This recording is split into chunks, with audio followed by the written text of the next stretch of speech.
a little bit of time to get logged in. You can leave yourself on mute for now. You'll notice that you'll just be muted automatically when you join. You can turn your cameras on or off, whatever you're most comfortable with. I know it's the evening, so I'm just going to do some housekeeping and then introduce our topic for tonight and how this series works. So welcome to our Montessori Thrive Parenting series. We're going to be meeting every Wednesday night throughout the month of October to host these sessions as a space for Montessori parents or prospective parents to come and learn about parenting through a Montessori lens. This is very much a space for you to ask questions. So feel free to use the chat if you have any questions or any thought kind of pops in your mind that you want clarification on. You can utilize the chat. We'll also hopefully have some time for Q&A at the end. Today's session, we're going to be talking about from yelling to calm, how to get kids to listen and cooperate. It's going to focus on emotional intelligence, a topic that is definitely central to Montessori education. So we're excited to be covering that tonight. We're joined today by Lorena Seidel, who has participated in several of our parenting series, and we're happy to have her back. I'm going to go ahead and hand it over to her now so she can start her presentation. And like I said, if you have any questions, feel free to use the chat. Hi, everyone. Thank you so much again, Camilla and Camille, for having me. This is always a pleasure and an honor, and I enjoy doing these sessions so much, and I hope everyone tonight will have a good time and have fun. This is going to be very experiential, so get ready to participate. If you guys can leave your cameras on, it's even better. I can see you all. Doesn't matter if your background is messy, your kids are still awake, or if you guys don't look your best at this time of the day. We're going to be talking about how to go from yelling to calm so we can get our kids to listen, to cooperate without ruining our relationship with them. But this is all about raising emotionally intelligent children, because that's really the key behind going from yelling to calm, right? It's us mastering that emotional intelligence for ourselves and then coaching our children so they develop that emotional intelligence, because that's the skill that they really need so we can have a good relationship, so we can communicate better, so we can get along, so we can feel good about ourselves. And when we feel good, when we feel better, we do better, right? So emotions, and I'm going to dive right in, but you can, raise your hand if you have questions or post questions, and we'll just, let's see what happens here tonight. The first thing I want to ask is if you remember this from just a couple of years ago, that incident during the Oscar where Chris Rock made a joke, and maybe it was not a tasteful joke, and Will Smith was very offended and lost his cool and smacked him. So raise your hand if you guys remember this incident. Everybody does. Okay. So tell me in the chat, what were these two grown men lacking? Which skills were they lacking? So just put a couple of things that comes to your mind.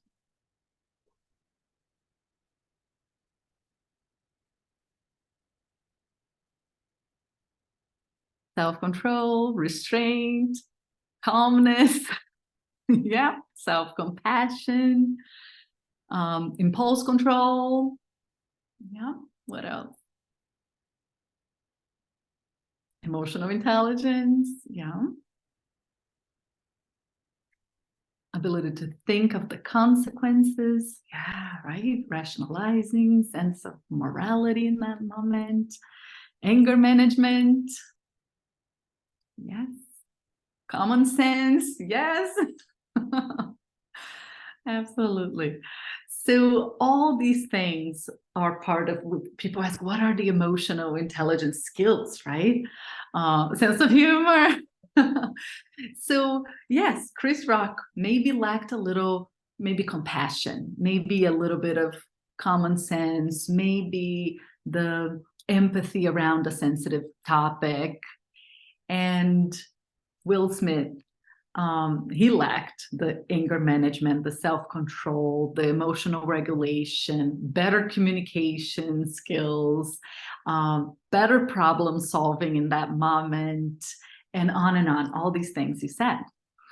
So these were grown men, right? Talented, successful grown men. And they're not the only ones, right? There are millions of adults who are losing their temper. They are flipping each other in traffic. They are, having, fights at the bar, or they are having ugly divorces, and maybe they are going into a school and shooting other people, right? Everything from, losing our temper to really big acts of aggression, right? It stems from the lack of these skills.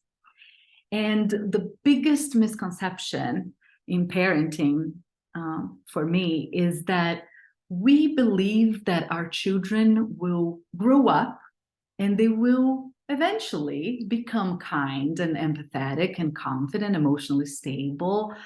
They will have anger management. They will be, resilient. They will have compassion, all those things, right? And that is not true, right? It's not a given. It's not true. In fact, these skills, they don't come with age. They don't come with brain maturation, because many of you are probably thinking, oh, by the time of, age 25, our children will have that brain maturation, and perhaps then they will have all these skills. That brain maturation just means that they will have the capability to acquire all the skills and be able to access the skills that they have acquired through those 25 years, right? But it doesn't mean that they will have it automatically, because these skills only come with practice. So they actually need the everyday challenges to practice these skills. And the lack of these social and emotional intelligence and a growth mindset, right, is really linked to many problems that our children might face in the future. So violence, anxiety, depression, bullying, drug or alcohol abuse, suicide, low motivation, low achievement, low self-esteem, and more. And then we also know now, especially now after COVID, right, mental health challenges are on the rise. And then suicide is now the second leading cause of death between ages 10 and 24, which are super scary stats, right? And so this talk today is for us to just start a conversation around this and really equip our children. We want to raise these emotionally fit kids, right? We want them to be able to navigate the challenges skillfully and confident and in a great way, in a really powerful way. So we're going to look. So who are our children's emotional coaches? We are, right? Parents, and of course, your children spend a lot of time with their teachers in their school. So parents and teachers, so the adults in their lives. And you might be thinking, well, but maybe I'm not good at this. Maybe I don't even have all these skills. I haven't mastered all these things. I didn't have that growing up. That wasn't a subject in school. Maybe you were thinking, but I came from a family that they were not very emotionally intelligent themselves. Maybe it was toxic. Maybe it was a negative dynamic. Maybe, they weren't the best at this. Perhaps even your teachers and coaches didn't have this. So you might be wondering, where did we, how do we do this if we don't even, perhaps know this or have mastered this yet? But it doesn't really matter if we feel equipped to do this, if we think we can or not, because the truth is, it doesn't matter, right? Even if we have no idea what we're doing, or we might not even want to take on this role because we already play so many roles, right? We are already, both parents, but especially, the primary caregiver, typically the moms, right? We wear so many hats. We are taking the role of chef, and we drive and we clean and we plan their social schedules, we play doctor when they're sick, and on and on and on, right? We might not want another role. What do I need to become my child's social emotional coach now? But the truth is, like it or not, we either set a really healthy social emotional climate and help our children navigate, the challenges they have in their lives, or we end up dealing with the aftermath and the behavioral challenges caused by their emotional distress, right? So you've seen this, right? Either we put the time in the front end proactively, and we help them, we coach them, we help them navigate the stuff, or we end up dealing with that 20-minute tantrum, that 45-minute bedtime hassle, or with that car ride that's a sibling bickering, endlessly sibling bickering. So we know that we're going to either put the time and energy and effort one way or another, right? Proactively or then reactively once stuff happens and we have to deal with it. So this training is for parents who want to keep their cool even under the most stressful parenting moments, so they can actually enjoy more harmony in their family. And this is for you if you want to skillfully navigate the crying, the tantrums, the power struggles, the fights. If you want to be able to smartly make a pause, control yourself before you're really angry so you're not so reactive. And then consequently, we help our children do the same. And you want to create more of a mentorship relationship where the kids actually want to hear you. So it's not just forcing them or getting them to do what you want when you want, or that fear base, or because of the threat, or because you're bribing them with something, right? But you want them to actually want to hear you. So let's get ready. This is going to be an interactive mini class. We just have an hour. I'm going to try to put a lot of stuff into this hour. So be present, be open. And we're going to learn today the 4 obstacles that keep you stuck in that yelling, fights, disconnection mode, and keeps your kids stuck in the misbehaving mode or having the emotional challenge mode. And then the 4 steps to turn things around, right? To create that positive, harmonious, joyful family dynamic. And this is going to be informational, inspirational, hopefully motivational, but really what I want is for this to be transformational, right? Because I know you're probably those super dedicated, committed parents that read the books, you go to the talks, you take notes, you have every intention to implement. You're here, right? On a Wednesday night, you could be doing anything you want, but here you are, right? Wanting to be a better parent, learning this stuff. But sometimes life gets in the way, right? So you have the best intentions, and then tomorrow, life gets in the way. So I want this to be transformational. I want you to be able to implement this right away. Otherwise, it's just one more, really cool, talk that you went to. But I want it to be more than that.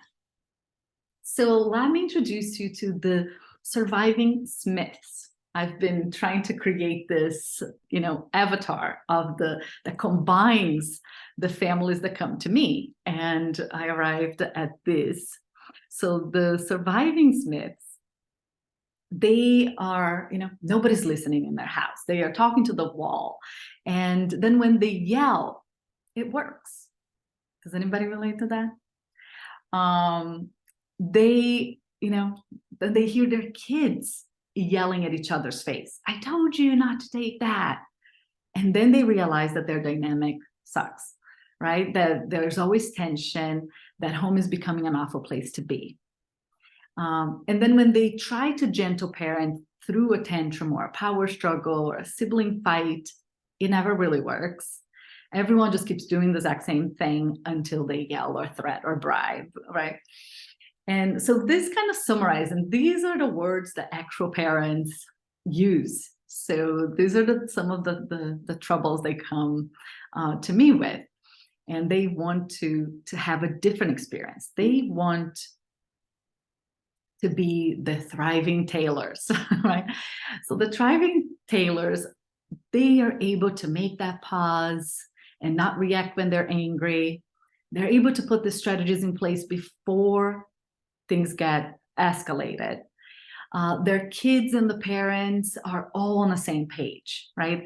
They don't want to be just that one parent that read the book and went to the talk and it has all the knowledge in their mind and the implementation steps, but the rest of the family are not good mind readers, right? So they don't want to be that one person trying to drag the whole family along, pushing that boulder up the hill, right? Working against the rest of the family. They want to be on the same page. So they are all communicating well, they work together as a team, they quickly diffuse the fights, they turn things around and avoid those major blow-ups and meltdowns.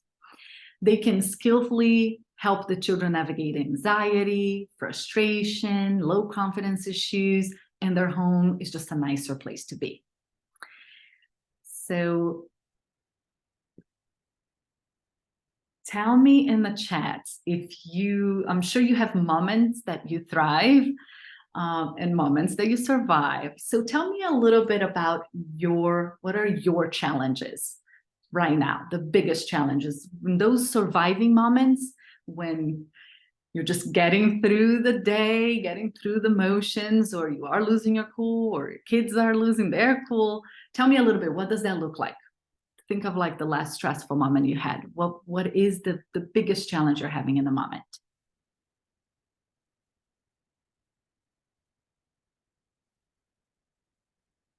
Transitions. I literally think I get physically hot. Yeah.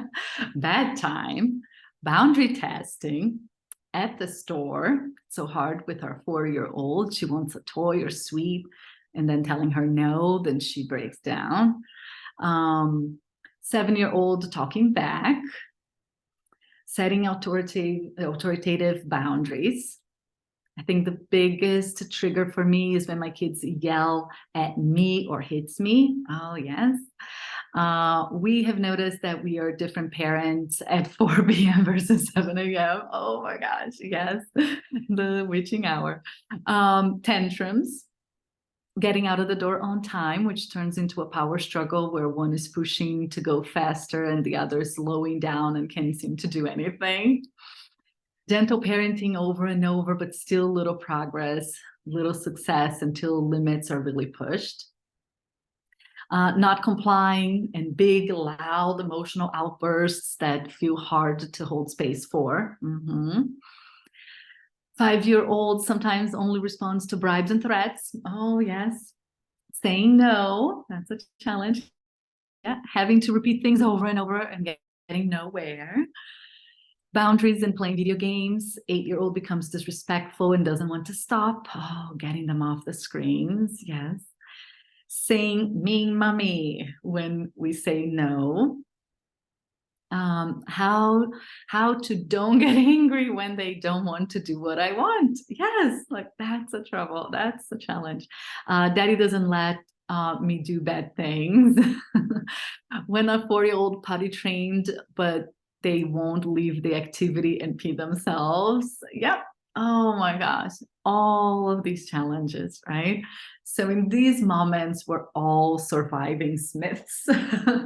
And we want to be able to turn these moments around faster.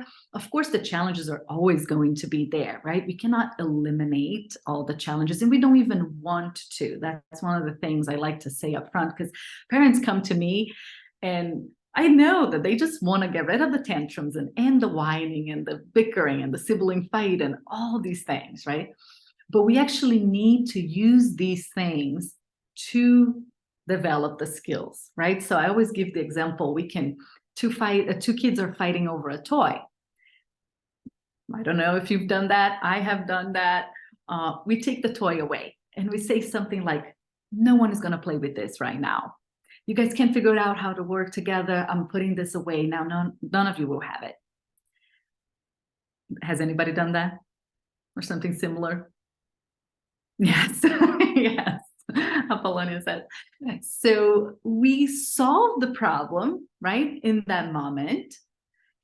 But tomorrow, when these two children are playing together again, are they any better skilled than the day before? No, Did they learn to negotiate? Did they learn to problem solve? Did they learn to communicate better? Did they learn compassion? Did they learn empathy, turn taking, anything? No, right? Because we took away the toy. We give ourselves a little bit of a break, but we kind of cut at a corner, right? So now when we took that toy away, we also took away the opportunity for them to develop the skills that they actually need so they can navigate this problem better tomorrow and the day after. So if we just coach them through it a few times, they get better and better and better. And within just a little bit of time, a few days, they don't have that problem anymore. So we want to think in that way. We don't want to eliminate all these challenges. We want to quickly use them and turn them around. Then we want, like if some of you said tantrums, right? We want the tantrums to become less frequent, right? So if they're happening every day, every other day, we want them to happen once a week, once a month. Maybe we forget the last time they had the tantrum, right? We want them to get less frequent. We want them to get less intense. If they're 30 minutes long, we want to make them 20, 15, 10, 5, until they become a 1-minute conversation, right? And we turn things around faster. So the idea is to just become so skilled and helping our kids become so skilled that we quickly eliminate these, but we get to the root of it, right? We don't just take away the thing that we think are causing the problem without addressing the root. Okay, so yeah. Let's go. Okay, this is me. Nice to meet you. I'm Lorena. Some of you may have met me before because I've done a few of these in the past, but maybe you haven't met me at all. And I am a mindset and emotional intelligence consultant for families and schools. I'm a certified Montessori teacher. I used to be in the classroom for several years. I'm an IBO teacher, an International Baccalaureate Organization teacher, a positive discipline educator for both parents and teachers, and a mindfulness-based stress reduction teacher. I author a little book called The Purposeful Child, and I'm a mother of 3. And now I help educational leaders create great environments that supports the emotional well-being of everyone, right? Their students and their families. And I work with families, helping them create the home environment that is full of connection, full of harmony. And I, for a while, was surviving, right? I was trying and doing all the things, but I was still just surviving. I was, baking bread. I would read all the parenting books. I would hear that we should just go in nature more. That maybe meditation would make me a calmer mom. Or, I modified my environment. I created that Montessori-like environment that you might be creating. I've tried all the things. I did all of that, and I was still surviving.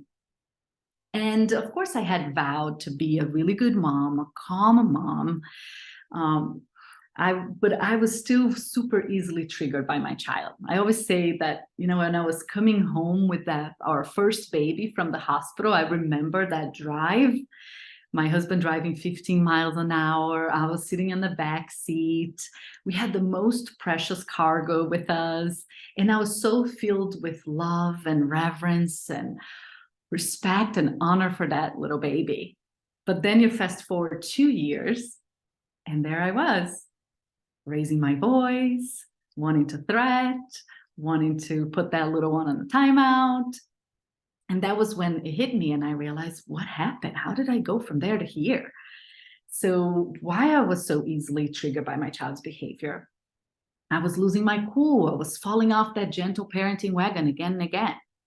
And I was worried that I was going to maybe damage them, ruin my relationship with them, especially because I had to struggle in my own relationship with my mom for decades. I grew up in South Brazil, a very emotionally unintelligent family, and had a lot of those, I was wired in a way. I figured that out after I tried everything, that it was just, I needed to overcome all these wiring that I had. So how did I overcome these challenges? Well, honestly, right, it's the same way that you or anyone would do. I had to dig really deep. I had to open myself to learning again. I had to seek new mentors. And most of all, I had to see a different kind of future for myself, for my family, and get to work, right? Because it's all about implementing. It's not what we know, but it's what we do, right? We just like diet and exercise, right? We all know we should be exercising every day. We should eat well. We should get a lot of sleep, but it doesn't mean we're doing it, right? So I needed to just get to work. So I read the hundreds of books. I took dozens of parenting classes, mindfulness classes, created a Montessori-like environment, all those things I said. And nothing worked until I figured out how to break the negative cycle I was stuck in and replace with a positive one. And I was determined to find a way or make a way. And I just knew that that unhealthy, negative family dynamic was not an option for me. And I needed to crack the code. And then when I did, I started helping others. And now this has become, a method that I've tried and tested, and, hundreds of families have gone through. But really came down to me realizing that it wasn't about willpower or me wanting to be a good mom or trying all these things. I had been wired in a certain way. And my default mode, when I was in a good state of mind, right, which we all know those days when nothing phases us, when we let things roll off our shoulder, we can look the other way, we don't let people push our buttons, we can rise above, right? In those days, in those state of being, I was a lovely mom. But then I had this other side, right? When I got triggered, I would become this monster mom, right? Because I was wired that way. And I had that as my default mode after, so many years and all of our, the patterns of interactions that we picked up from our childhood, all the emotional baggage that we have, all of the limiting beliefs we've acquired about parenting, about ourselves, about our kids. So all of that comes into play. So I figured out that I needed to, rewire all of that. That's essentially how I got to crack the code. I'm going to talk a little bit more about that when we go through the 4 steps. And then that's how the Joyful Family Method was born, because I created this system that worked for me. And I thought, if it works for me, that came from a really messed up, family dynamic, it will work for anybody. And then it worked for hundreds of families. And I was like, okay, this is a framework that people can use, and it's easy, and it's a solution that I created to break the decades of conditioning, generational patterns of toxic parenting that I had inherited. And then I finally became the parent that I always wanted to be, that I wish I had. Does anyone relate to this? Put something in the chat if you see your own wiring playing a role right now, if you see that you have such willpower, you want so badly to be a good parent, but it feels like it's beyond your control. Like there's not something you can just wish your way through. Oh, yes, 100%. Yes. Carolina said yes. Satya, Olga, it's crazy how I'm a different parent I thought I would be. Yes, I find myself sounding like my mother, which is something I fight so hard against. Oh, yes, I would sound like my mom. In fact, this is a funny detail. I spoke Portuguese growing up, of course, and people ask, if my kids speak Portuguese. And I say, no, they understand. They don't really speak Portuguese. I didn't do a very good job at teaching them. But the reason I didn't is because when I spoke to them in Portuguese, I sounded like my mom. So I actually, in English, I wasn't wired that way. In the humiliation and that nasty way, the shaming, the blaming way of speaking didn't come to me as easily. So, my kids, I would sound like my mom if I had tried to teach Portuguese to them. There are times I definitely follow the model I was shown. Yes, exactly same here, someone else said. Of course, it had to break the cycle. Yeah. So we, everybody that I work with, every family I work with, they're all the cycle breakers. Like they are the families. And when I go to someone's home or I do the Zoom sessions with the family, the first thing I tell the children, right? I tell the parents, don't tell anything to the kids yet about this work that we're doing together, because I don't want them to feel like someone is going to come in or they're going to have a session because there's something wrong, right, with their family, or, you know, something is broken. And then when I get there and I talk to the kids, the first thing I say is that, wow, I'm a teacher, but not the regular type of teacher, not the ones that teach English or math or music or art. I teach the things you cannot really learn from a book. I teach people to get along and communicate better, to feel good about themselves, to, you know, have a good, peaceful, you know, dynamic at home, stop bickering and yelling and fighting, all of that. And then I say, most families are okay with the fights and the yelling and the bickering. It's happening everywhere. And many families are just settling for it, and they are okay. And that's becoming the new norm. And it has been like that for weeks, for months, for maybe years. And it will continue to be, but not yours. Your family is the most amazing family, wants to have the most joy, the most amount of fun, have a peaceful dynamic, wants to get along, and doesn't want to spend a lot of time in fighting, yelling, disconnecting. So then the kids feel like, oh, wow, that's true. Not my family. We are the ones that want to have this amazing dynamic.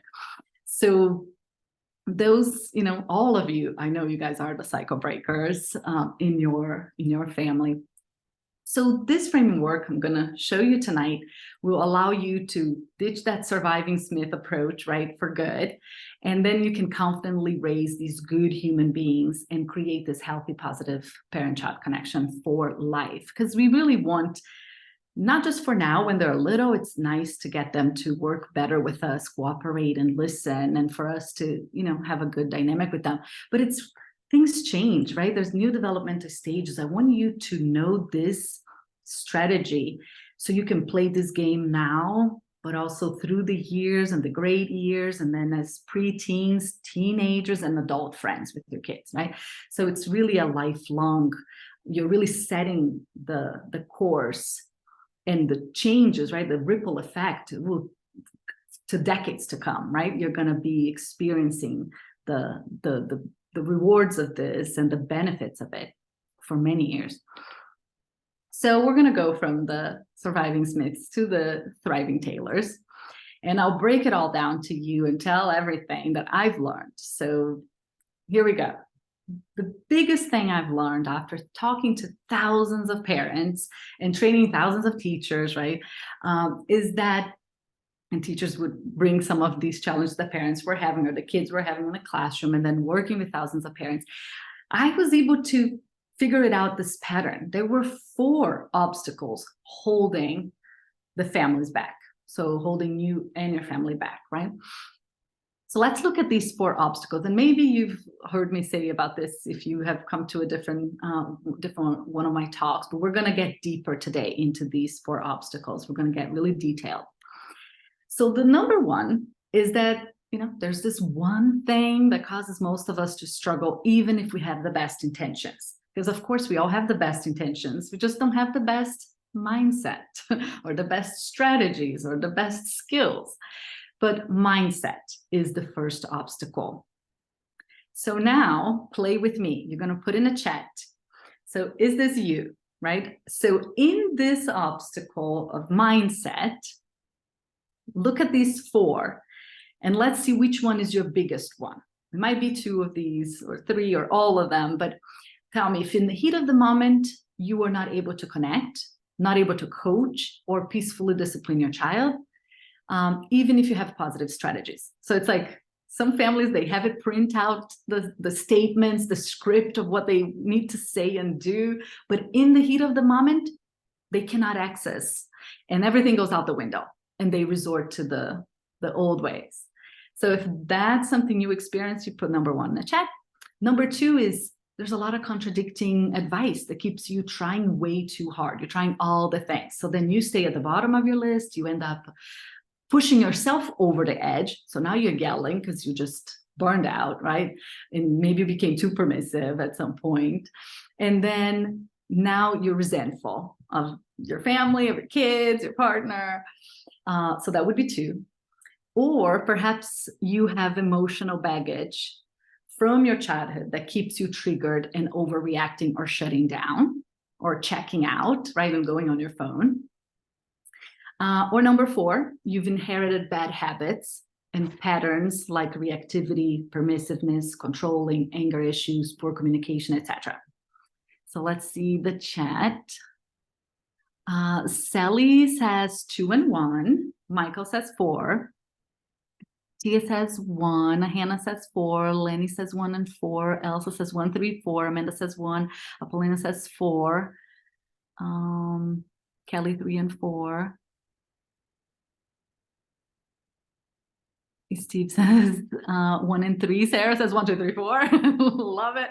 Number 3 for sure. Jane says 2. I like the honesty. 1 and 3 for Carolina. Megan says 1. Coraline says 1. Katie says 2 and 4. Savannah says 1. Raluca says 3 and 4. Sometimes 1. Yes, most of us have dipped into these, and maybe at the moment we have one that's the biggest one, but it's safe to say we've all touched on all of them at some point. Melissa says 1 and 2. Teresa says 1, 3 and 4. Tanya said 1. Perfect.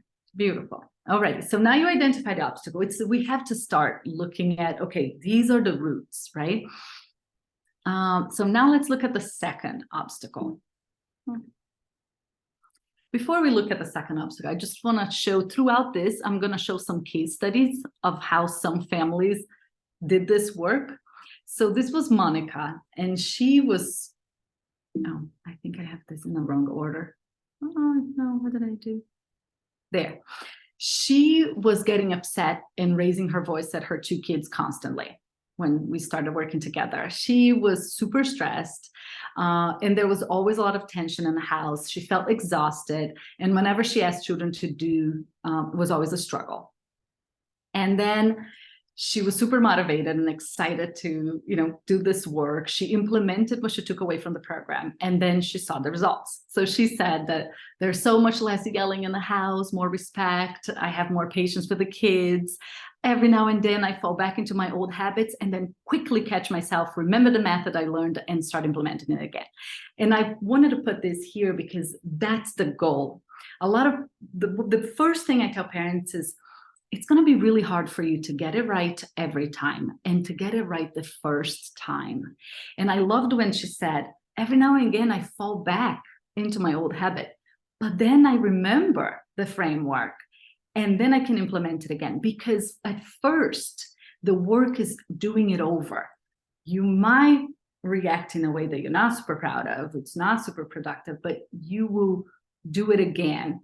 And you will know how to repair and how to do a take 2 for that.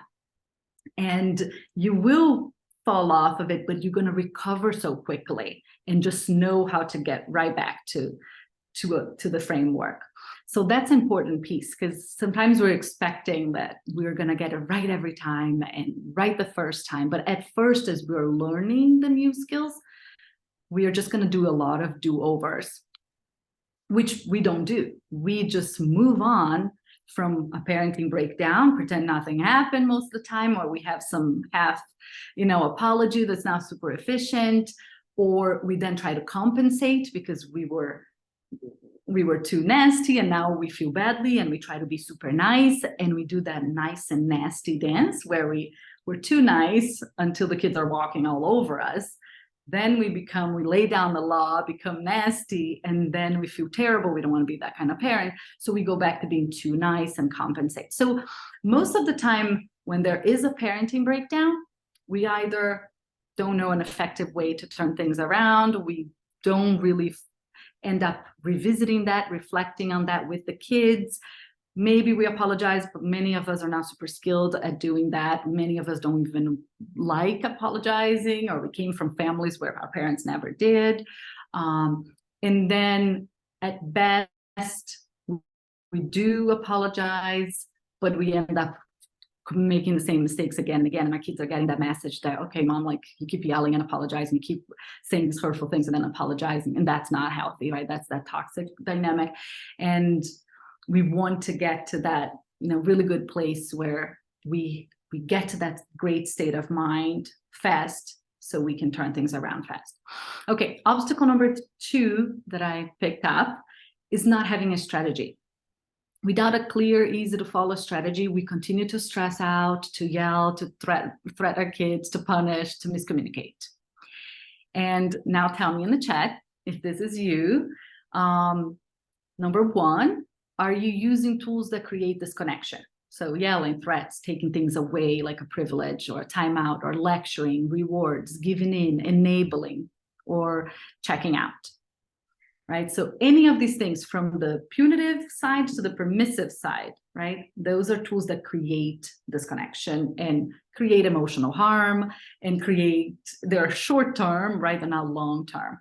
So that's 1. 2 is that with the too many parenting approaches and styles to choose from, you freeze. So you don't really have a strategy. You kind of, not sure which one to go because there's too many.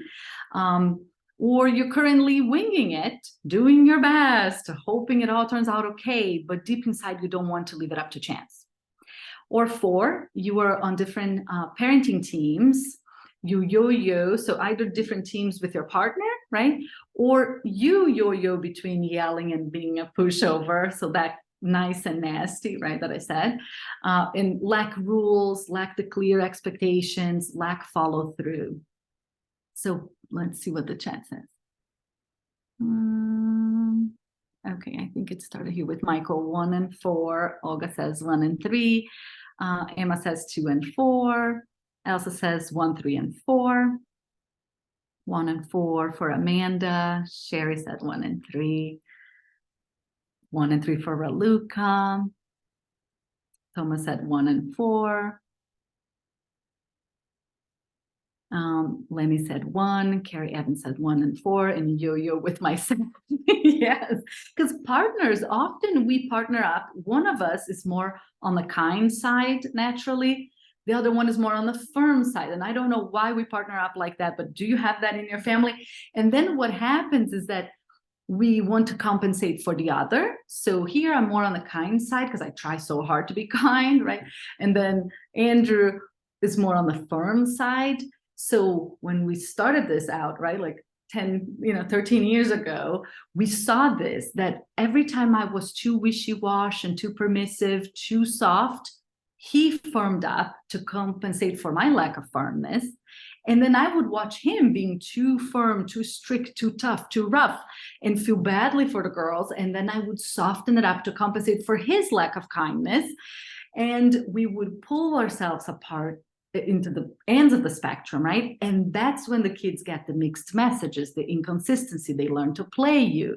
So maybe you have that between the parenting team, but then we yo-yo with ourselves, right? Too. We are kind, and then we're firm, and then we're kind, and then we're too firm. So that game is a really hard one to break. Okay, Gladys said 1, 2, and 3. What's your advice for Chad who says you can make me? Yeah, you say, yes, I cannot make you, and I need your help, because that's the first thing you need to admit. We cannot make it. They're right. You're right. I can make this food, this delicious food. I can choose when we eat this meal, but really you choose how much you're going to eat, and if at all. I will control what I can control, and you will control what you can control. So I'm going to buy all the healthy foods. I'm going to make good stuff. I'm going to choose the time we eat, and then you will control how much you eat and if you eat, right? I can read you a bedtime story, have a really lovely nighttime routine. I can give you a kiss and a tickle and turn the lights off and close the door, but I cannot make you fall asleep. So I'll do what I will do, and you will lie down and try to go to sleep. You don't have to. I cannot make you. You're right. I cannot make you do your homework. We cannot make our kids use the potty, right? Like all these things become a power struggle because our kids are seeking power and they need it. And if they don't get it in a productive way, they're going to get it in a negative way through the power struggles, right? And they're going to say, you're not the boss of me, you cannot make me do it, right? And they're right. So it's best for us to actually acknowledge that, yeah, I cannot make you and I need your help. So then let's talk about, how do we solve this? How do we find a win-win? How do we work together? There are many, many other things you can do, but that's a quick one. Alrighty, so I see a bunch of stuff here. Okay, let's go. Alrighty, so this is Kristen. So she was feeling overwhelmed, frustrated. So see if you identify with this study case. She wanted her parenting to be different, but she just didn't know how to get there. Her biggest challenge were enforcing rules, providing structure and discipline effectively. The kids walked all over her, didn't listen when she gave them instruction or asked things of them.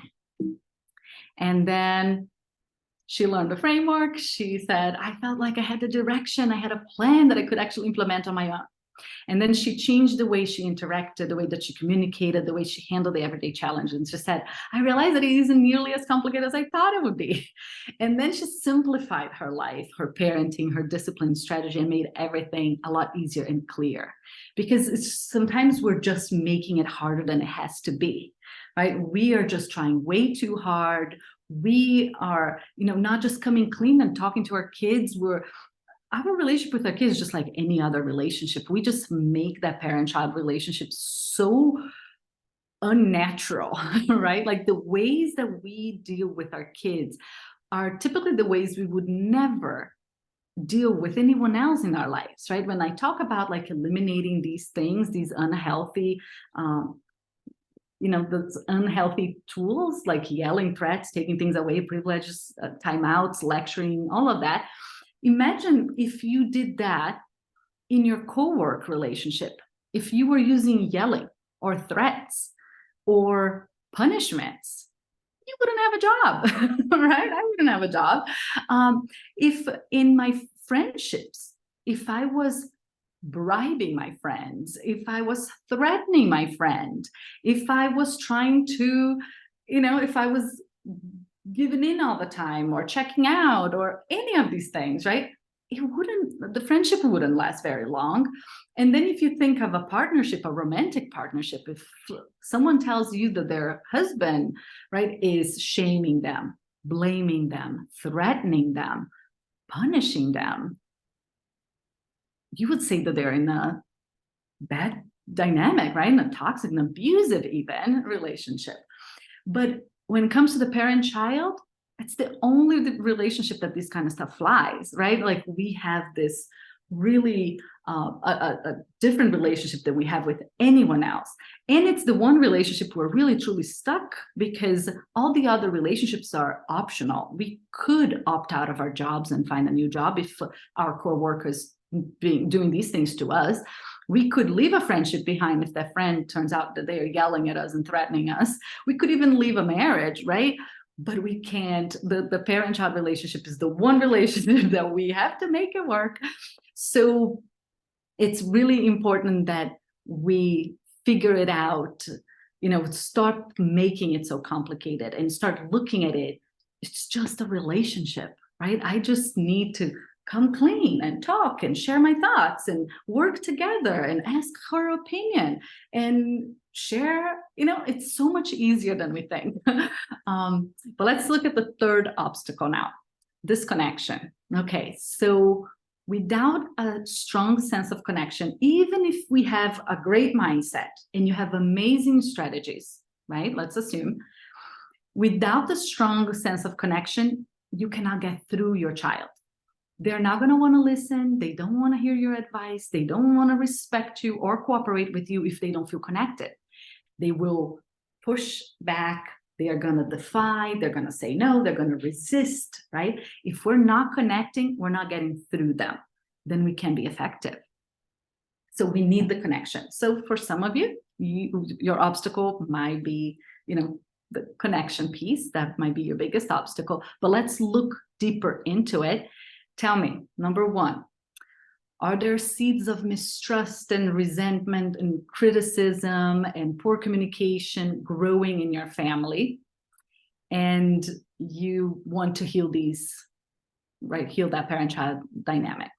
Number 2 is that your child is not listening, not cooperating, not respecting you, saying hurtful things to you, having an attitude, or fights are becoming the norm.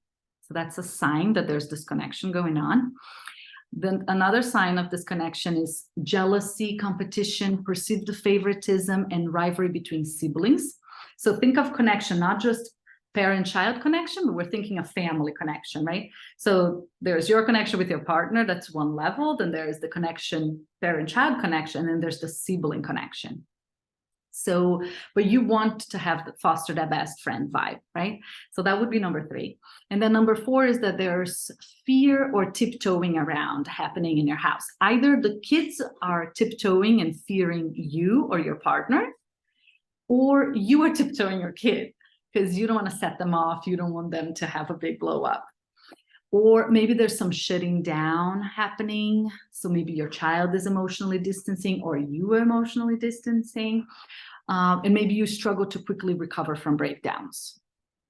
Let me check the chat, see what's coming up. Okay, I see number 2. Okay, wait. Apollina says, I haven't said this and hope I don't, but grew up hearing things like, oh, I'll give you a real reason to cry. And that doesn't cross my mind lately. Yeah. Not having enough time is often the problem. 2 for Susan, 2 for Jennifer, 2 for Amanda, 2 and 4 for Taya. Might be saying that wrong. Kelly says number 2. Michael says a bit of everything, right? A bit of each. Mariana says 1 and 4. Stephanie says 2. Perfect. Okay. So thanks for playing around here with me. And let's look at Alexandra. Alexandra's a mom of 5. Parenting was exhausting. There were way too many moments in the day and the weeks where she was upset with the kids and feeling out of control. She's a very committed mom, dedicated. She was like trying all the things to give the kids the healthiest lifestyle, like in terms of food, all organic, alternative, doctors and medicine, progressive schools, right? So you might identify with this type of family, right? That family that's just doing all the things to make sure that the kids are having the best, giving the kids an edge, setting them up for success. And she had done several personal growth programs for couples. Like she was a real self-aware person, right? And in that path of wanting to be a better mom. And we did the work together. She learned this framework, right? And then she's still skilled and confident. She said, now I find that my days just cruise along.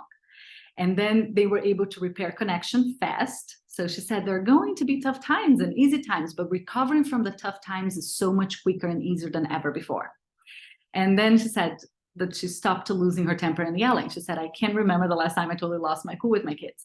So that's the goal, right? It's when we establish the connection again, and we are skilled and we have the strategy and we are in a great state of mind, then all these things just come together, right? The repairing happens super fast. We stop losing the cool and all of these things. So of course, you're probably getting the steps are flipping these obstacles on its head, right? So as you look at the obstacles, of course, the solution, right? The 4 steps are going to be to work on each one of these obstacles. So obstacle number 4, let's see what that is. It's not having the emotional intelligence skills, right? Without elevating your family, your entire family's emotional skill, we can sustain the harmony. Because if you're doing the work alone, it's great. Of course, we change ourselves, we change the world, and we can change things around us. That is true, but that can take a long time, right? We know people who master the art of, meditation or find that inner peace. They talk about how it takes decades to master that. Or therapy, right? Takes several years. The average person goes through therapies for 7 years, right? To develop these skills. And our kids don't have that much time. Their childhoods are so short. We can take decades to master how to be calm or to develop the skills, right? And we have to help them develop these skills too. So until we get these skills, we will get hit with the same behavior issues again and again. So let's see if you can figure out which ones are your biggest pieces here. So number one is this: you don't get to the root of the misbehavior. You're always putting out fires, handling the attention seeking, the power struggles, the not listening or hassles. But you're just kind of like spinning your wheels, right? And you are just chasing your tail all the time, but you're getting hit with that same problem again and again, right? The kids don't listen, but they don't listen today. They don't listen tomorrow. They haven't listened for weeks. You yell today, but chances are you're going to yell again later this week, or the sibling fight happens every day, right? These are like repetitive, I call it, they are repeat offenses, right? So if they're happening, things are happening all the time, that's your signal. That's the clue that this is it. You're not getting to the root. Number two is lacking the self-control, the confidence, the anger management, the empathy, the resilience, the problem solving, or peaceful communication. So, you and your kids are lacking this. The third one is, so the two think more in terms of you lacking these things. Now the three is your kids. So they are, there's emotional struggles at home or at school, there's anger outbursts, there's anxiety, there's helplessness. Maybe you hear things like, I cannot do it, or I'm dumb, or I have no friends, etc. Especially as they grow, you start hearing more of that if you have children a little bit older. Then number four, your family's always in a power battle. It's always you against them against you, even partners sometimes stepping on each other's toes, right? And you don't know how to solve the problems together as a family without a struggle. So let me look at the chat. I know the time, I know I'm so bad with the time, but I will have some time for the Q&A, and I can stay a little late. And if you guys are still with me and not too tired, I will do, we've covered all the four obstacles. So 1 for Gladys, 3 for Megan, 1 for Brooke, and thank you, Camille, for helping me keep the time. I need it. Elsa 1 and 2, Stephanie said 2. Let me go back. Would love to see the 4 strategies. Yeah. Okay, so let's do this. And I'm going to go through the 4 strategies really quick. So I'm going to skip over this, which is a really good one. But essentially, this joyful family dynamic doesn't happen by chance, right? It happens by design. So all of my students, they transform their families because they implemented a specific framework or program that, reprogram their mindset. They can follow through with their effective strategies. They can focus on connection, and they can elevate the skills from the inside out. That's how you do. So let's look at what that would look like. That's the 4. Just move things around here on my screen. So that's what the method put together, right? So it's creating an invincible mindset. Those are the 4 things to work on. So creating this invincible mindset, we now know, the research tells us that mindset is 80% of the work. 80% of our children's future success is going to come from right in between their ears. It's their mindset, right? So we need to reprogram, and I can go really quickly through these.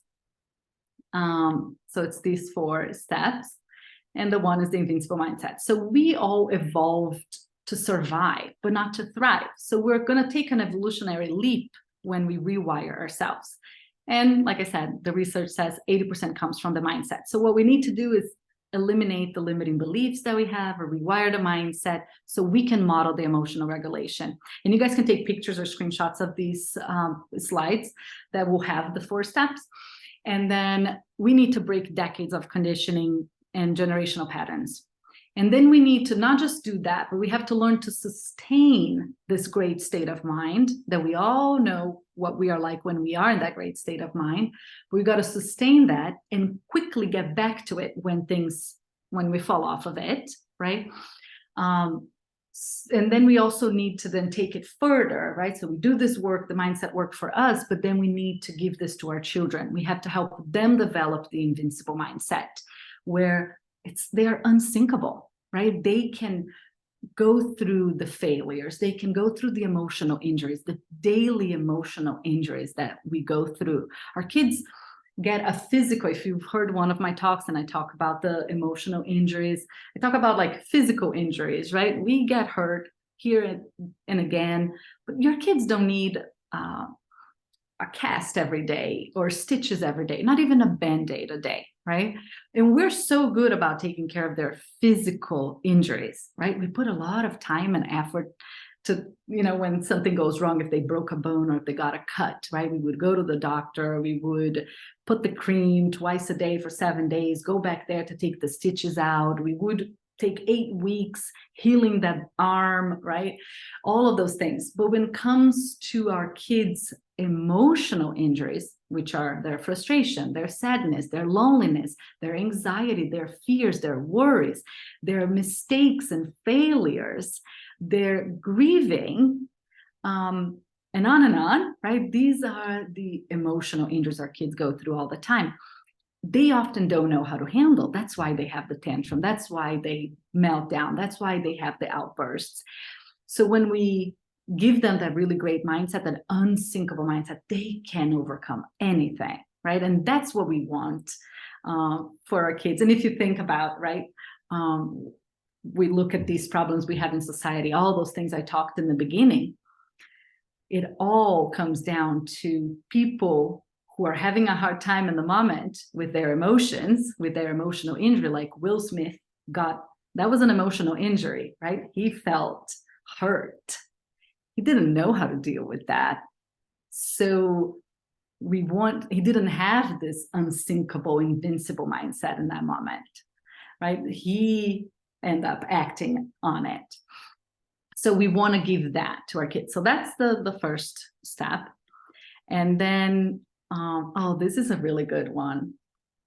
I need to go through this one. So this was a family of five struggling with getting the kids to listen and to cooperate. Things were chaotic, getting out of hand. One of the boys struggles in school emotionally with lack of confidence, and they were just kind of winging, but wanted a blueprint to follow.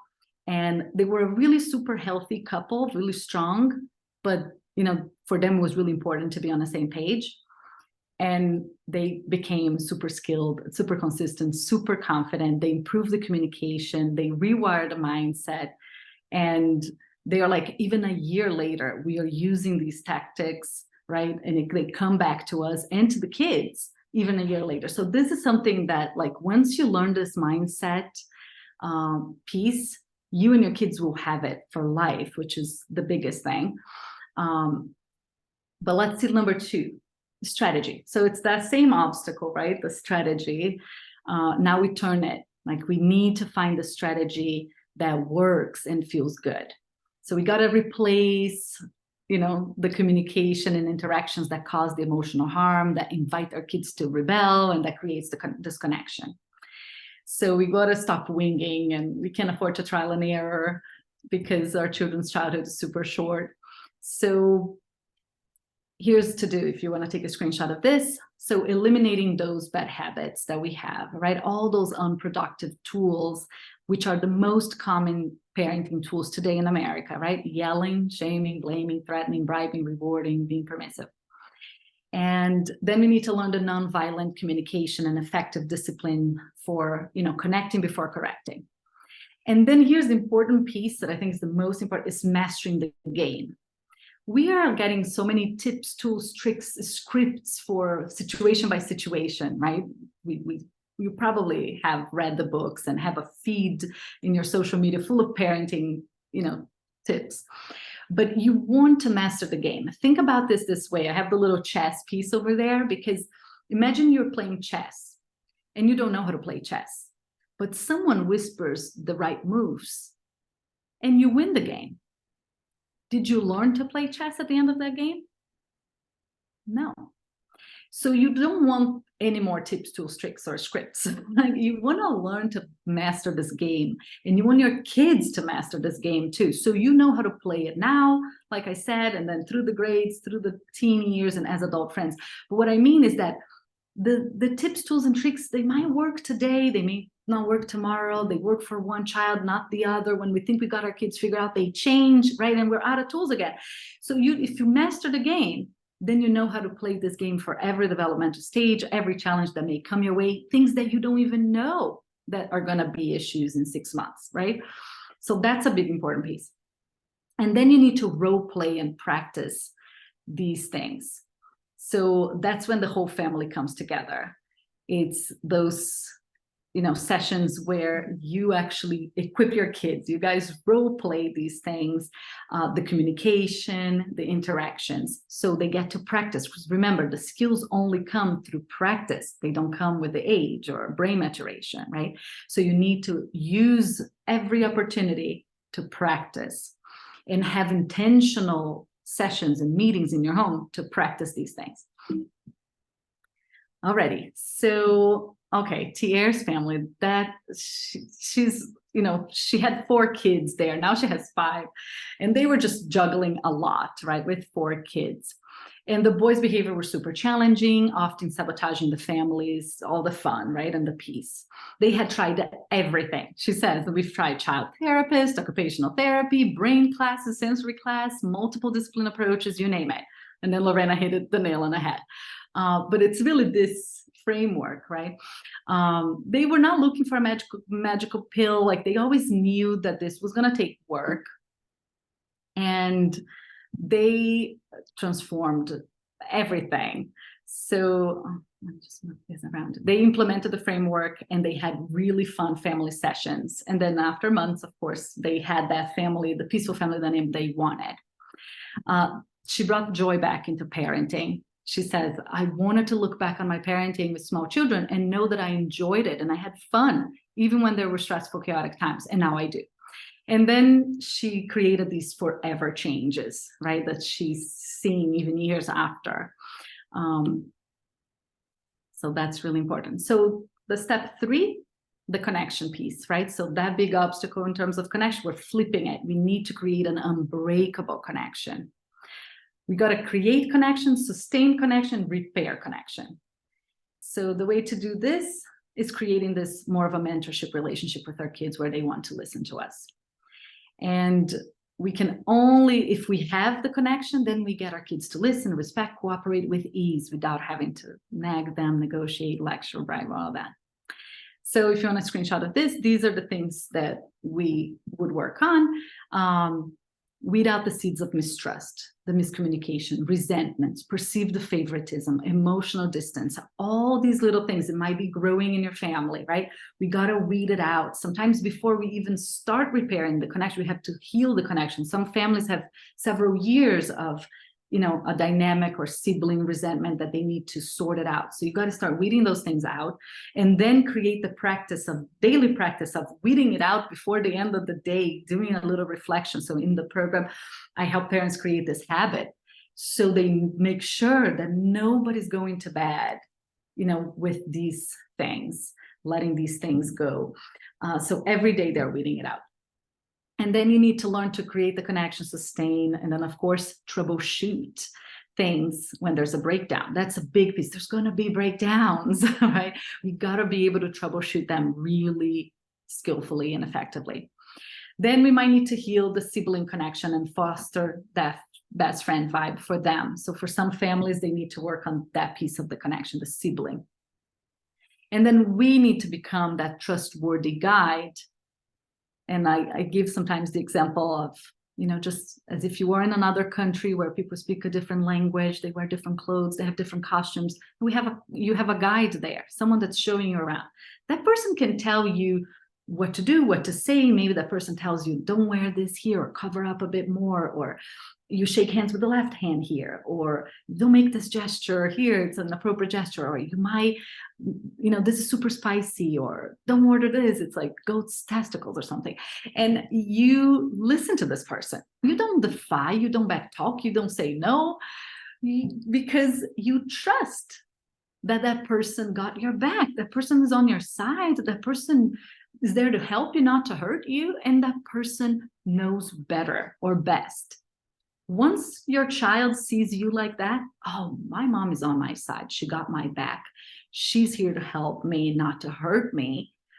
dad knows, better or best, then the respect, the cooperation, the listening, all that is inevitable. It's just that simple. But it seems simple, but it takes a little bit of work. And then the fourth one is the emotional skills, right? Learning to navigate the challenges more skillfully each day. And that is, like this misconception that we talked in the beginning. It's not going to come eventually. It's going to come with practice. And we need to become our kids' social emotional coach, as I said before. And here are the things to do. We need to learn those reasons behind the behaviors, and we need to learn to address them and stop addressing the symptoms. Because it's like, imagine that there's an arsonist setting fires around town. You can go out putting out fires all day long, or you can catch the arsonist and then you're done putting out fires. When you find those root causes, you catch the arsonist. Then you need to be able to navigate the emotional storms, right? Those are inevitable, but you got to focus on navigating them better instead of avoiding them.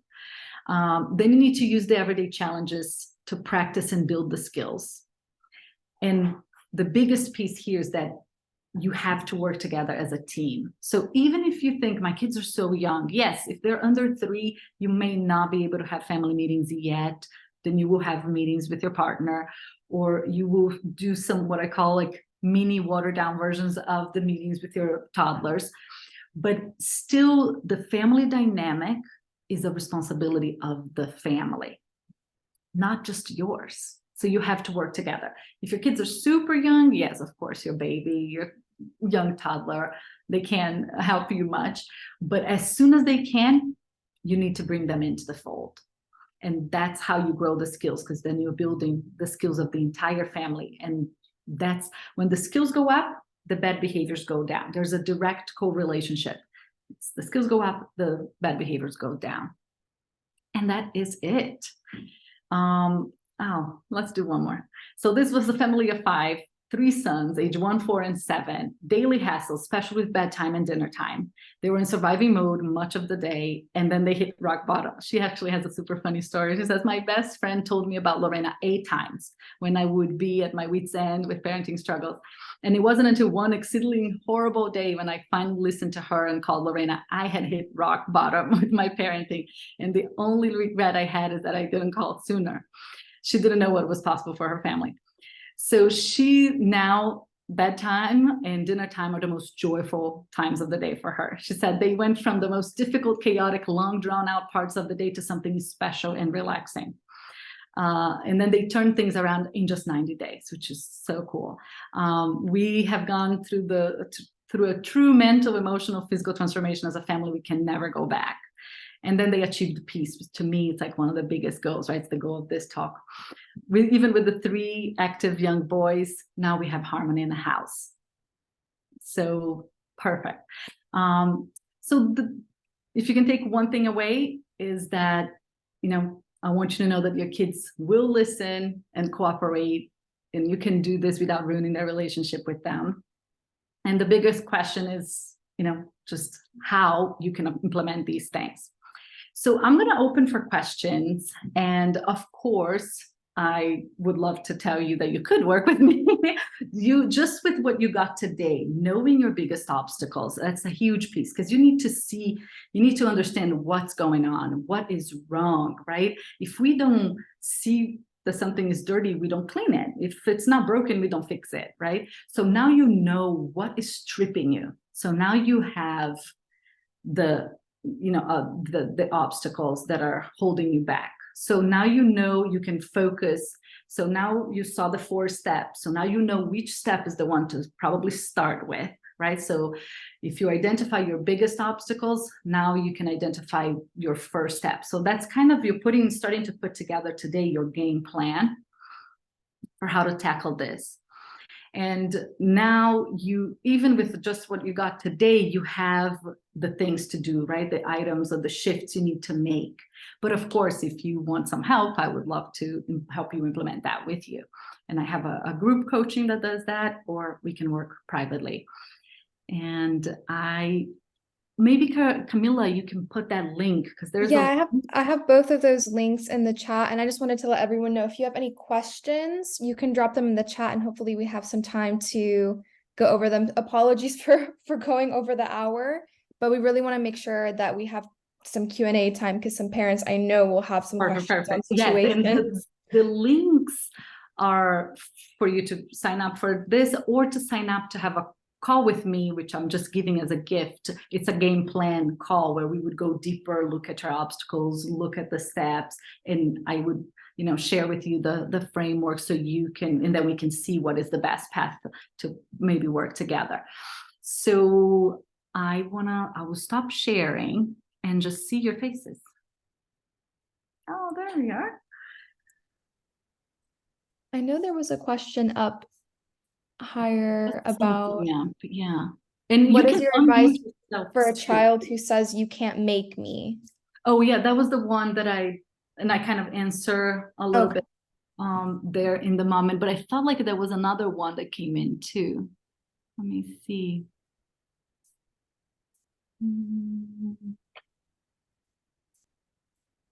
But if anyone wants to unmute and just tell me, we can do a little coaching.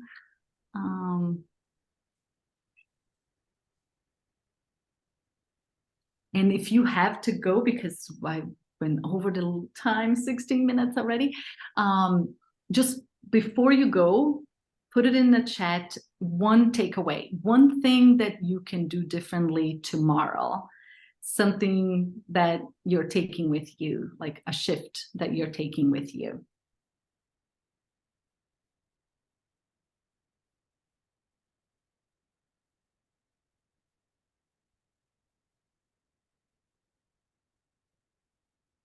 Let's see what comes here.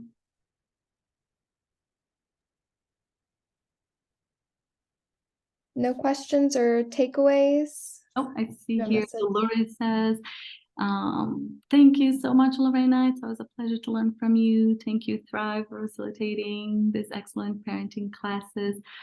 I need to talk to my husband to really think about our long-term goals as we parent our teens. Yes, that's a huge takeaway, right? That long-term goals. And a really easy way for you to implement this is create with your husband just a quick list of all the things you want your children to have, skills and characteristics you want your child to have around the age of 25. Imagine that they're coming home for Thanksgiving at the age of 25, coming through your door.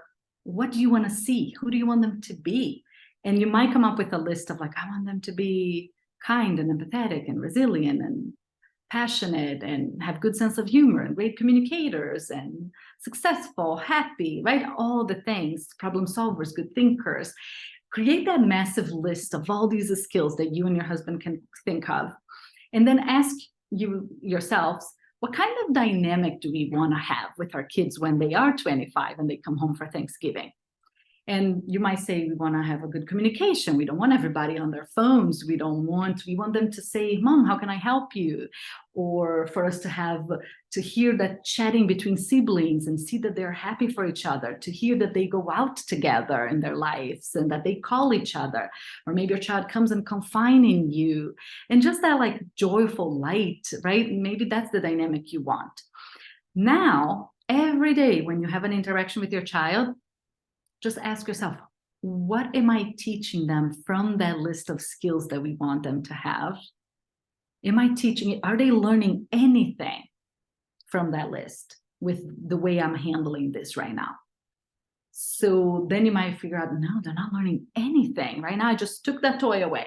Or right now, I just send them to their room. Or right now, I just criticize them. They're learning none of this. And then you ask yourselves, am I role modeling any of these amazing skills that I want them to become? Am I being any of that? Oh, I'm not. I'm not being respectful. Maybe I'm not being patient. I'm not being emotionally stable, or I'm not being empathetic right now. Then they're not learning anything and you're not role modeling anything. Then you ask yourself, what dynamic am I fostering with this interaction I just had? And if it's a dynamic of, oh, we criticize each other, we judge each other, we shut down, then you know it's not the dynamic you want, right? So that will guide you. So that conversation with your husband, the long-term conversation, it's like in one of the modules, I go through this exercise and you create that vision, right? So I think that would be a good one. Let's see what else came up. Thank you for timing. Like I said, try work on the disconnection and think about emotional intelligence as a family versus individual. Oh, that's big. Yeah. Because doing it as a family, you get your kids buy-in, you get them to problem solve together, brainstorm solutions. So now they're invested, they're part of the solution. They're not just part of the problem anymore. Now you have a shared vision, because maybe your kids don't know your vision, right? Like your dinner time, you're dissatisfied because you're the only one doing everything, and you're cooking and you're cleaning and you make this great meal they don't even like. You call and call and call. They finally come to the table, and then they didn't eat what you made, and then everybody just gets up and you're stuck with the dishes, right? Maybe that's your reality for dinner time and you're not happy about it. But have you told them that your dream is of cooking together, listening to music, having a dance party in the kitchen, and you would love for everybody to help set the table, and that you want to have a little tradition of maybe going over gratitudes or lighting a candle or singing a song or blessing or something, and that you would like for everybody to then clean up together, bless the music, and do a 5-10 minute cleanup time. Now you shared with them the vision. Now they're like, oh, that's what she's talking about. This is what she's envisioning. Now they can make that happen because now they know what you envision. Most of the time we don't communicate, and our kids and our partners don't read our minds. Okay, someone else said, I learned that I shouldn't be taking things away. I thought this was appropriate. Well, there are times, of course, if it's something dangerous, right? Like if your very little child is going to touch the fire or a broken bottle, right? You will take it away and you have that maternal resolve. Doesn't matter if they're kicking and screaming, right? But, if you can coach them in the moment, always better.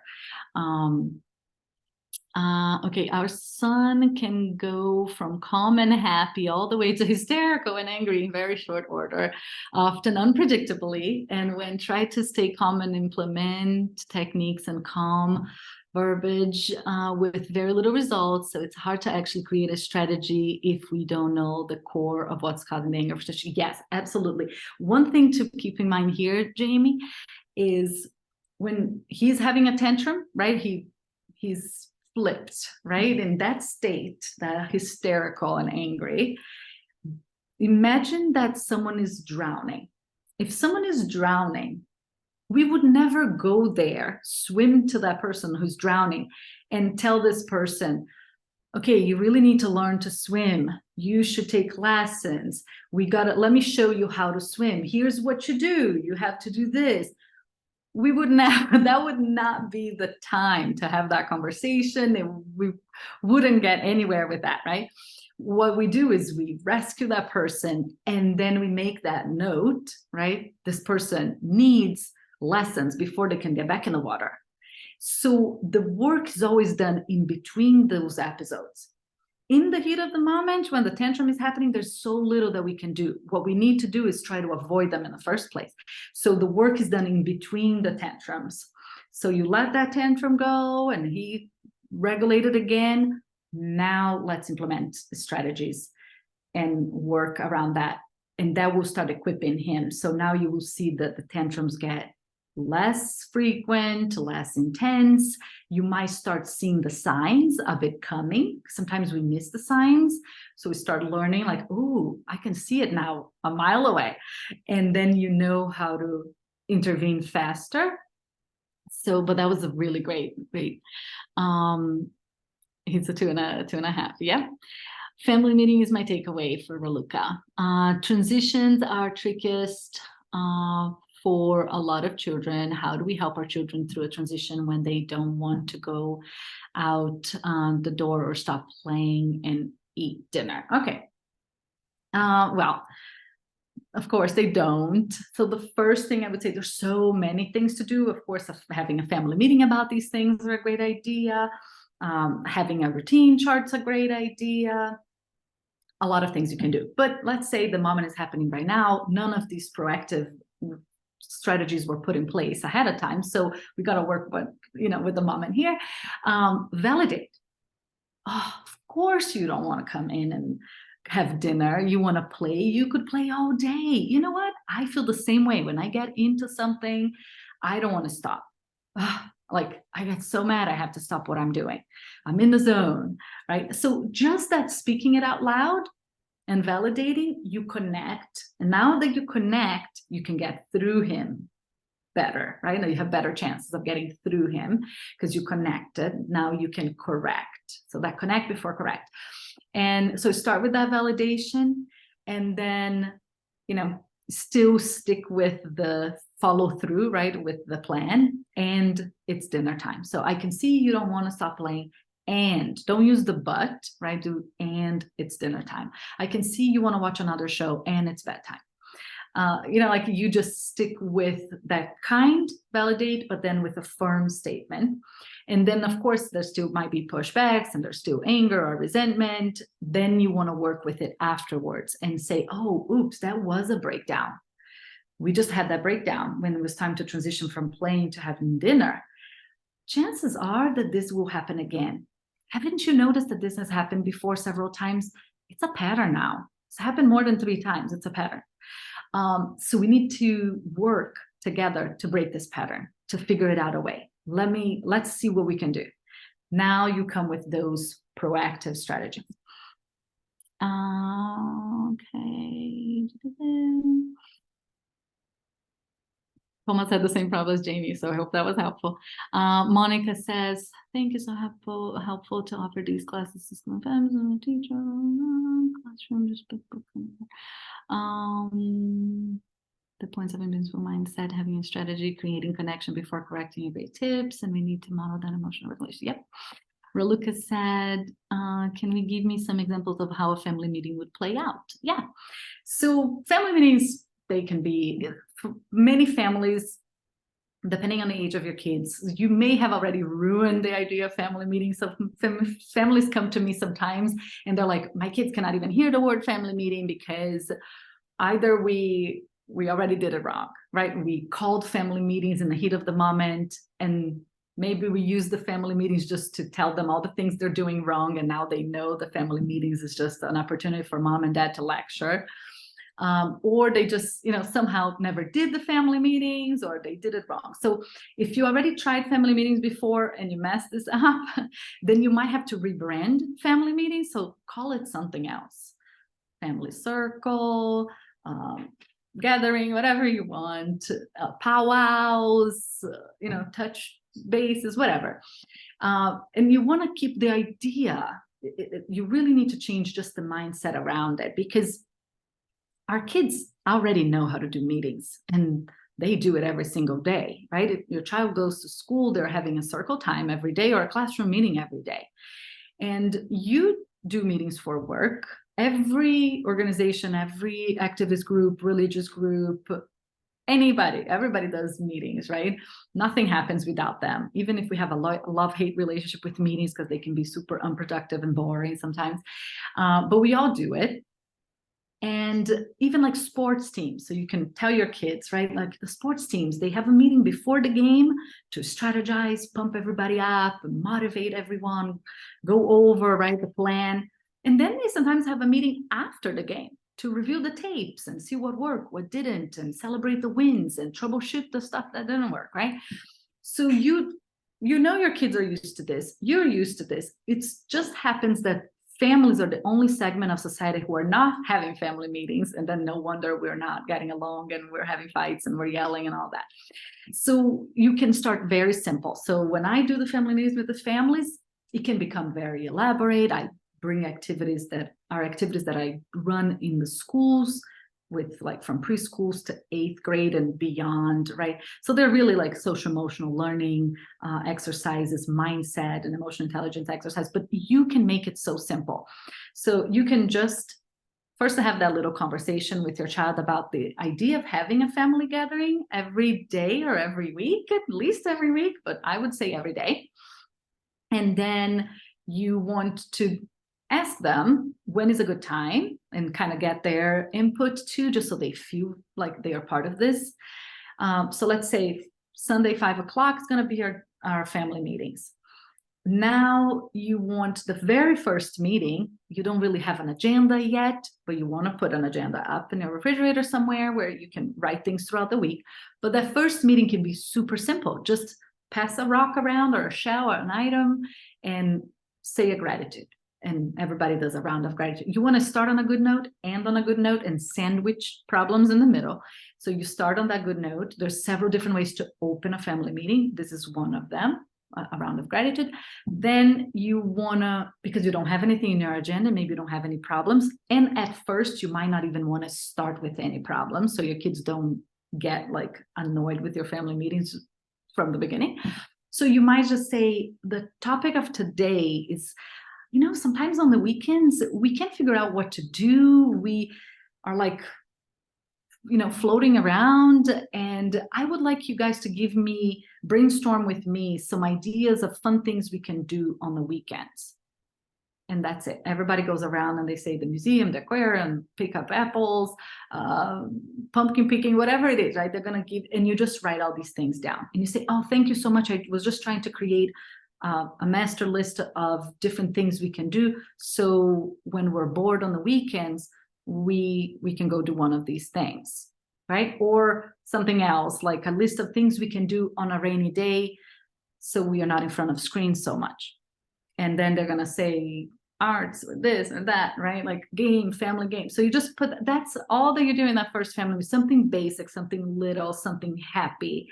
And then you close the meeting on a positive note too. Some families do a group hug, some families do like a hands type of thing. Some families just talk about what they're going to do together afterwards, so you end on a good note, and boom, that's it. One really quick exercise you can do for a family meeting, I teach like a bug and a wish. You may have heard of this exercise, but it's like a little bug, and you say, sometimes there are things that annoy us, upsets us, it bugs us. What are some things that bugs us here in our house? Then you write, oh, it bugs me when people don't listen to me. Then dad says, it bugs me when there's fights. And then the kid says, it bugs me when someone comes in my room without asking or takes something of mine without asking. The other one, the little one, says, it hurts me when my brother hurts me. Then you want to say, oh, when people hurt you, because you don't want that pointing finger kind of thing going on. Then you say, okay, now I have a wand. So what do we wish instead? And then you say your wish. I wish people would listen to me the first time I asked for help. And dad might say, and I wish that people would talk about and without using their hands to solve their problems here. And then the big brother says, and I wish that people would knock or ask for things before they take it. The little one says, and I wish people would treat my body with kindness. Boom. Just a quick round of bug and a wish. It's a problem and a solution already that they figure out themselves. They voiced their grievance. They put it out there in a safe place. So again, start on a good note, make that bug and wish, and then end on a good note. And that could be a simple family meeting. I think that's it. Thanks for your help. Okay, that's it. Thank you so much to everyone who joined today's call. And again, if you have any questions that come into mind, I linked earlier to Lorena's the Calendly link and the link I think was for a personal meeting. So if you want to ask her questions, you can follow up on a one-on-one call. Yeah. Next week, we're going to be talking about Montessori in real life with Kristen Anker. She's going to be providing some ways that you can integrate Montessori just in your parenting, in your day-to-day life, in your home. So we look forward to that session. And yeah, I'll be posting this recording and sharing it with your schools. So if you want to watch this back or you missed part of the meeting or couldn't stay on for the full call, then we'll have that recording available for you. Michelle, is there a survey link? I don't know. We don't have a survey link.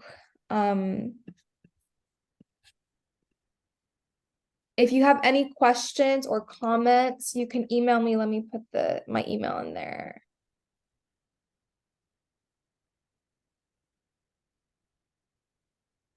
I hope that's helpful. All right, everyone. Oh, and I should have put my email too. I forgot. But mine Yes. is just hello@lorenaseidel.com. I've just dropped it. So if you have any Oh. questions, you can go ahead and reach out to Lorena. All right, everyone, enjoy the rest of your evening, and we'll see you next week for another parenting It session. was such a pleasure. I'm sorry I held you guys back for so long, but this was such a pleasure. Thank you, Camille, again, and Camille, and all of you for playing along and participating and being so engaged and so fun to work with. So I'll see you guys next time. Take care, everyone. Bye.